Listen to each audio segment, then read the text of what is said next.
Existe una grieta en el discurso moderno sobre las relaciones humanas, una fisura tan profunda que quienes se atreven a explorarla descubren verdades que sacuden los cimientos de todo lo que creían saber sobre el deseo y la atracción. No estamos hablando de teorías superficiales o especulaciones académicas. Estamos adentrándose en territorios que Sigmund Freud, el mismo arquitecto del psicoanálisis, temió hacer completamente públicos en su época. Durante más de un siglo, ciertos aspectos de la investigación freudiana han permanecido en las sombras, no por falta de evidencia, sino por la incomodidad que generan sus implicaciones. Hoy vas a descubrir por qué el entendimiento del deseo humano, particularmente el femenino, ha sido sistemáticamente malinterpretado y cómo esta comprensión errónea ha creado una epidemia silenciosa de frustración y desconexión en las relaciones modernas. La historia comienza en 1895, cuando una aristócrata vienesa llegó al consultorio de un joven neurólogo llamado Sigmund Freud. Esta mujer, a quien llamaremos Ana por respeto a su privacidad histórica, sufría de lo que entonces se diagnosticaba como histeria. Estaba atrapada en un matrimonio que la asfixiaba, experimentaba ataques de ansiedad y parecía vivir en constante conflicto interno.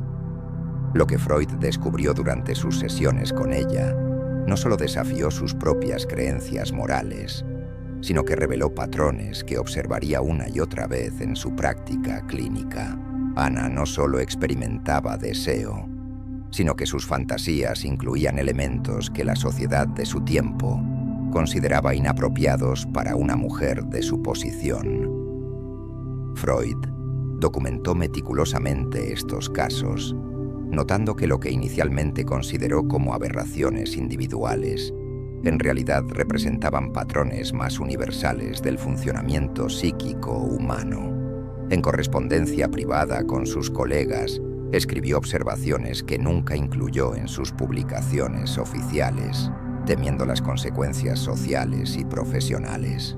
El caso de Dora, una de las pacientes más documentadas de Freud, ilustra perfectamente esta complejidad.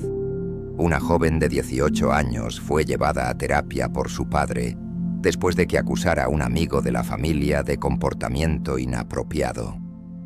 Sin embargo, las notas clínicas de Freud revelan una dinámica mucho más compleja de lo que aparentaba en la superficie. La reacción de Dora no seguía los patrones esperados de trauma o victimización. En cambio, Freud observó lo que denominó la erotización del rechazo, un fenómeno donde la negación se convierte paradójicamente en un catalizador del deseo. Este patrón no era exclusivo de sus pacientes clínicos. Freud comenzó a observar dinámicas similares en la literatura, la historia y las interacciones sociales de su época. Desde las complejas maniobras de seducción de figuras históricas como Cleopatra hasta los rituales de cortejo de la tradición trovadoresca medieval, surgía un patrón consistente. El deseo no florecía en la comodidad y la certeza, sino en la tensión y la incertidumbre. La interpretación moderna de estos hallazgos ha sido objeto de intenso debate y frecuente malentendido. Cuando Freud introdujo conceptos como la envidia del pene, no estaba refiriéndose literalmente al órgano reproductivo masculino, sino a una dinámica de poder más compleja. Su propuesta era que en las estructuras sociales de su tiempo, las mujeres experimentaban una atracción inconsciente hacia la agencia y el poder de acción que culturalmente se asociaba con la masculinidad.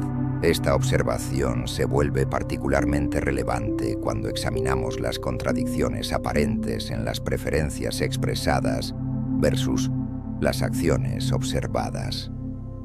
Las investigaciones posteriores han documentado repetidamente discrepancias entre lo que las personas declaran desear conscientemente y lo que sus respuestas fisiológicas y comportamientos revelan a nivel inconsciente. Alfred Kinsey, considerado pionero en el estudio científico de la sexualidad humana, Realizó en la década de 1950 experimentos que confirmaron algunas de las observaciones más controvertidas de Freud. Sus mediciones fisiológicas mostraron que las respuestas corporales no siempre coincidían con las preferencias declaradas conscientemente. Sin embargo, muchos de estos hallazgos fueron minimizados o reinterpretados para alinearse con las narrativas sociales emergentes de la época.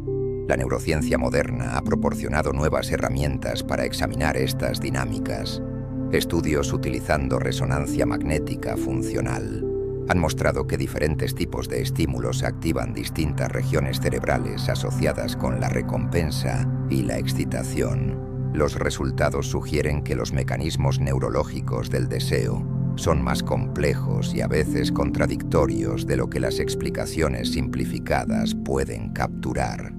Estos hallazgos tienen implicaciones profundas para comprender las crisis relacionales contemporáneas. En las últimas décadas, hemos observado un aumento significativo en las tasas de soledad, particularmente entre hombres jóvenes. Las plataformas de citas digitales han transformado el cortejo en un proceso de selección que opera bajo dinámicas diferentes a las interacciones cara a cara tradicionales. Los datos muestran que una pequeña proporción de usuarios masculinos recibe la mayoría de la atención femenina, mientras que la gran mayoría experimenta tasas de respuesta extremadamente bajas. Esta realidad digital refleja patrones que Freud observó en contextos muy diferentes. El principio de escasez que describió sugiere que los seres humanos tienden a valorar más aquello que perciben como menos accesible.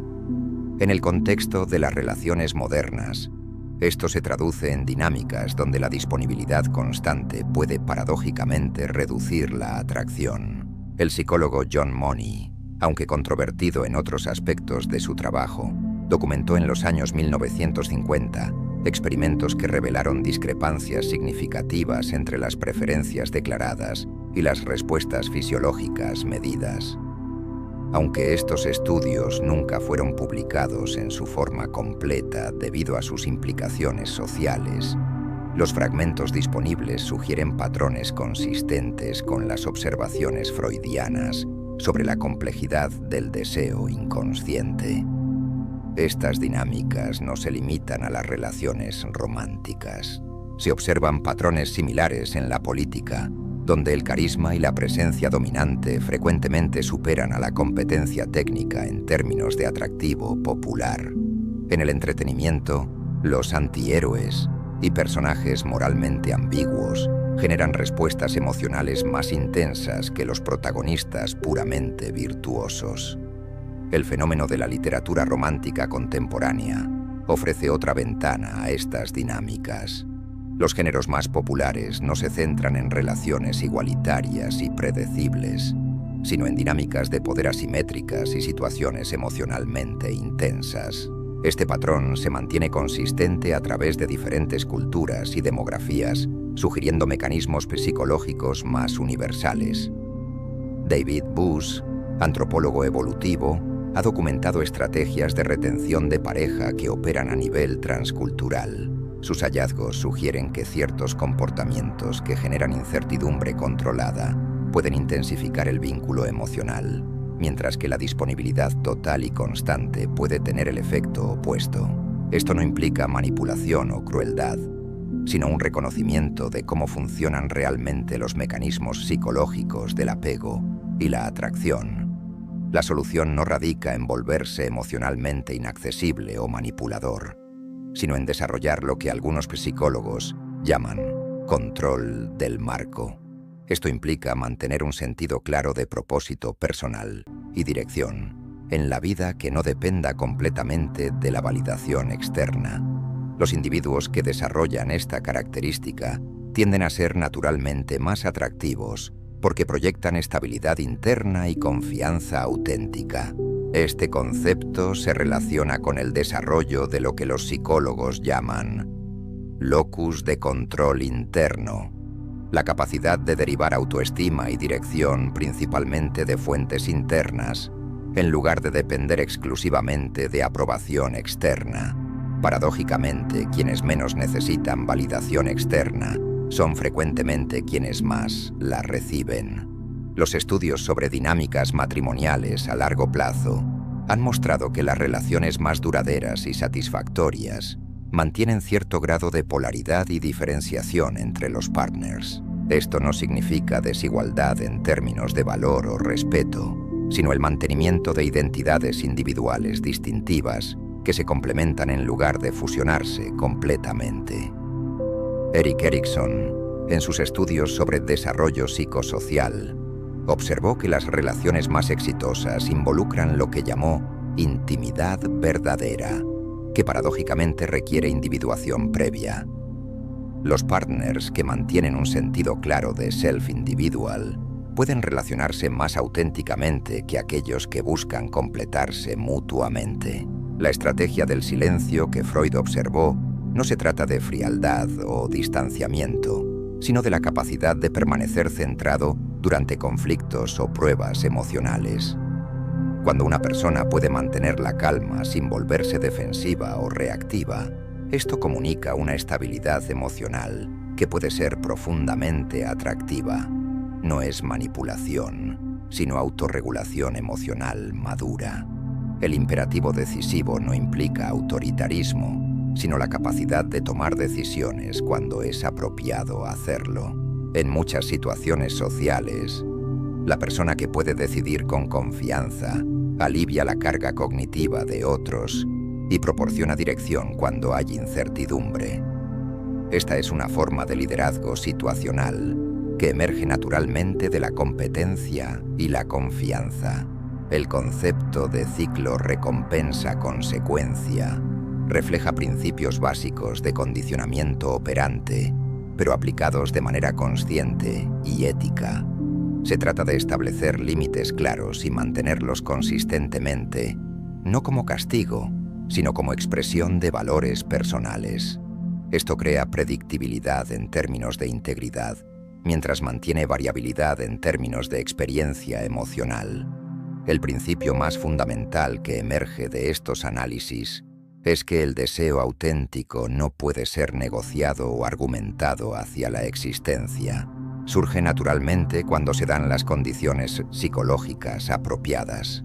Estas condiciones incluyen un sentido de misterio y descubrimiento continuo, respeto mutuo expresado a través de acciones más que palabras, y la presencia de individuos que han desarrollado un sentido sólido de identidad personal. La metáfora de la montaña que Freud utilizaba ocasionalmente ilustra esta dinámica. La montaña no persigue al río, pero el río naturalmente fluye hacia ella debido a las leyes de la gravedad. De manera similar, cuando una persona desarrolla verdadera estabilidad interna y propósito claro, tiende a atraer naturalmente a otros sin necesidad de estrategias activas de seducción. Esto no significa volverse pasivo o desinteresado, sino desarrollar lo que los filósofos estoicos llamaban informprum, indiferencia prefiriente. Tener preferencias claras, pero no estar emocionalmente devastado cuando las cosas no resultan según las expectativas. Esta actitud permite formar conexiones auténticas basadas en afinidad real en lugar de necesidad desesperada. La comprensión moderna de estos principios no debe utilizarse para justificar comportamientos manipulativos o dañinos, sino para desarrollar relaciones más auténticas y satisfactorias. Cuando comprendemos los mecanismos psicológicos subyacentes, podemos navegar las complejidades relacionales con mayor sabiduría y compasión, tanto hacia nosotros mismos como hacia otros. El trabajo no consiste en cambiar a otras personas para que se ajusten a nuestras expectativas, sino en desarrollarnos como individuos hasta el punto donde atraemos naturalmente el tipo de conexiones que deseamos. Esto requiere autoconocimiento, crecimiento personal continuo y la valentía de permanecer auténticos incluso cuando es incómodo. La tragedia del hombre moderno, como Freud la observó, no radica en su bondad o sus intenciones, sino en su falta de comprensión sobre cómo funcionan realmente las dinámicas psicológicas del deseo y la atracción. Al educarse sobre estos mecanismos, puede navegar las relaciones con mayor efectividad y satisfacción mutua. El mensaje central no es que debemos volvernos manipulativos o calculadores, sino que debemos desarrollar una comprensión más sofisticada de la naturaleza humana. Esta comprensión nos permite ser más auténticos, no menos, porque podemos expresar nuestra naturaleza verdadera de maneras que realmente conectan con otros a nivel profundo. El deseo, como Freud entendió, no es un problema que resolver, sino una fuerza natural que comprender y canalizar constructivamente. Cuando desarrollamos esta comprensión, nuestras relaciones se vuelven más profundas, más satisfactorias y más duraderas, beneficiando a todas las partes involucradas. Para profundizar en estas dinámicas, debemos examinar cómo las transformaciones sociales de las últimas décadas han complicado aún más estas dinámicas ancestrales. La revolución sexual de los años 60 prometió liberar tanto a hombres como mujeres de las restricciones tradicionales, y en muchos aspectos cumplió esa promesa. Sin embargo, también creó nuevas formas de confusión y desconexión que Freud no pudo anticipar completamente. La investigadora Helen Fisher, antropóloga de la Universidad Rutgers, ha documentado cómo las nuevas tecnologías han alterado fundamentalmente los procesos de selección de pareja. Sus estudios neurológicos usando resonancia magnética muestran que el bombardeo constante de opciones románticas a través de aplicaciones digitales activa los mismos circuitos cerebrales asociados con la adicción. El resultado es una paradoja moderna. Mayor acceso a potenciales parejas coincide con mayores niveles de insatisfacción relacional. Esta sobrecarga de opciones crea lo que el psicólogo Barry Schwartz denominó la paradoja de la elección. Cuando las opciones son limitadas, tendemos a estar más satisfechos con nuestras decisiones. Cuando son infinitas, experimentamos ansiedad constante sobre si hemos elegido correctamente. En el contexto romántico, esto se traduce en una incapacidad crónica para comprometerse profundamente con una relación, siempre preguntándose si existe alguien mejor disponible con un simple deslizamiento de pantalla.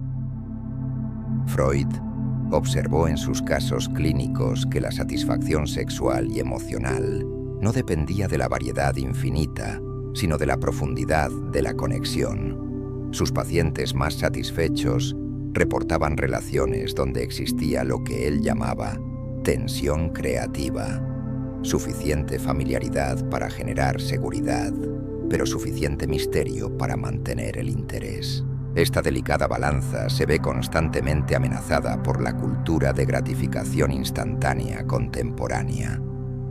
El fenómeno conocido como ghosting ilustra perfectamente cómo estas dinámicas digitales intersectan con los principios freudianos. Cuando alguien desaparece súbitamente de una conexión romántica sin explicación, activa precisamente los mecanismos psicológicos que Freud identificó como generadores de obsesión. La mente humana, especialmente cuando está emocionalmente invertida, no puede tolerar la ambigüedad sin resolución. Esta incertidumbre forzada frecuentemente intensifica el deseo de manera artificial, creando vínculos psicológicos que no están basados en compatibilidad real, sino en necesidad de cierre psicológico. Los estudios longitudinales sobre satisfacción matrimonial revelan patrones que confirman muchas de las observaciones freudianas sobre la naturaleza cíclica del deseo. La investigación del Instituto Gottman ha documentado que las parejas más duraderas no son aquellas que evitan el conflicto, sino las que han aprendido a navegarlo de maneras que mantienen el respeto mutuo mientras preservan la diferenciación individual. Esto refleja el concepto freudiano de que cierto grado de tensión es necesario para mantener la vitalidad relacional. La neuropsicóloga Meredith Small ha estudiado cómo los patrones de apego formados en la infancia continúan influyendo en las relaciones adultas de maneras que los individuos raramente reconocen conscientemente. Sus hallazgos sugieren que muchas de las pruebas emocionales que las personas se imponen mutuamente en las relaciones románticas son intentos inconscientes de replicar dinámicas familiares tempranas, incluso cuando esas dinámicas fueron problemáticas. Este patrón se vuelve particularmente relevante cuando consideramos cómo las expectativas culturales modernas sobre las relaciones frecuentemente contradicen estos impulsos psicológicos más profundos. Se espera que las parejas contemporáneas sean simultáneamente mejores amigos, amantes apasionados, compañeros financieros, copadres efectivos y aliados emocionales constantes. Esta multiplicidad de roles puede crear una presión que sofoca precisamente la espontaneidad y el misterio que alimentan la atracción a largo plazo. Freud notó que sus pacientes más neuróticos eran frecuentemente aquellos que intentaban controlar excesivamente todos los aspectos de sus relaciones. Paradójicamente, este control excesivo generaba exactamente la ansiedad e insatisfacción que buscaban evitar. En el contexto moderno, esto se manifiesta en la tendencia a sobrecomunicar cada aspecto de la relación, analizando constantemente sentimientos y dinámicas hasta el punto donde la naturalidad se pierde. La investigación sobre amor líquido, término acuñado por el sociólogo Zygmunt Bauman, describe cómo las relaciones contemporáneas se caracterizan por su fluidez y temporalidad.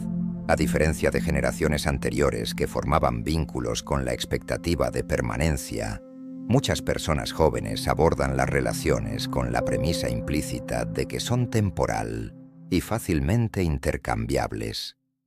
Esta mentalidad, aunque puede ofrecer cierta libertad, también priva a las relaciones de la profundidad emocional, que emerge únicamente a través del compromiso y la vulnerabilidad sostenida en el tiempo. Los estudios cross-culturales, realizados por el antropólogo Christopher Ryan, revelan que las dinámicas que Freud observó en la Viena del siglo XIX se manifiestan de manera similar en sociedades muy diferentes, sugiriendo que estas no son simplemente construcciones culturales, sino patrones más fundamentales de la psicología humana. Sin embargo, cada cultura desarrolla diferentes rituales y estructuras para canalizar estas energías de maneras socialmente constructivas. En las culturas tradicionales japonesas, por ejemplo, el concepto de ma, el espacio entre las cosas, se aplicaba también a las relaciones románticas. Se entendía que cierta distancia y misterio no solo eran aceptables, sino necesarios para mantener la atracción. Los amantes se reunían con menos frecuencia que en las culturas occidentales modernas, pero cuando lo hacían, la intensidad emocional era proporcionalmente mayor. Similarmente, en muchas culturas árabes tradicionales, el cortejo prolongado y gradual no se veía como obstáculo, sino como parte integral del proceso de construcción de deseo y compromiso emocional. El tiempo invertido en conocerse lentamente se consideraba una inversión en la calidad y durabilidad de la eventual unión. Estos patrones culturales alternativos sugieren que muchos de los problemas relacionales contemporáneos no surgen de la naturaleza humana per se, sino de estructuras sociales que no proporcionan marcos adecuados para canalizar los impulsos psicológicos que Freud identificó. La cultura de la inmediatez digital ha eliminado muchos de los rituales y períodos de espera que tradicionalmente servían para intensificar y dar significado a las conexiones románticas. El psicólogo Robert Sternberg, en su teoría triangular del amor, identifica tres componentes: intimidad, pasión y compromiso. Su investigación longitudinal muestra que las relaciones más satisfactorias no son aquellas donde los tres componentes están constantemente en su máximo nivel, sino aquellas donde existe una danza dinámica entre ellos. Periodos de alta intimidad pueden coincidir con pasión más moderada, mientras que momentos de pasión intensa pueden temporalmente reducir la intimidad cotidiana. Esta fluctuación natural refleja las observaciones freudianas sobre la naturaleza cíclica del deseo. La investigación contemporánea sobre neuroplasticidad ha revelado que el cerebro humano continúa adaptándose y cambiando a lo largo de la vida adulta, en respuesta a experiencias relacionales. Esto significa que los patrones de apego y deseo no están completamente fijados en la infancia, como Freud inicialmente propuso, sino que pueden modificarse a través de experiencias relacionales conscientes y terapéuticas.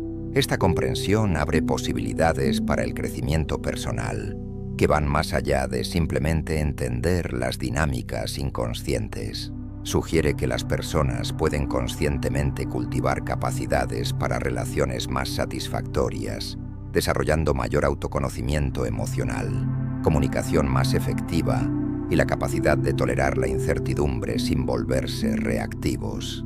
El desarrollo de lo que los psicólogos llaman inteligencia emocional se convierte entonces en una habilidad práctica para navegar las complejidades del deseo y la atracción de manera más consciente y ética.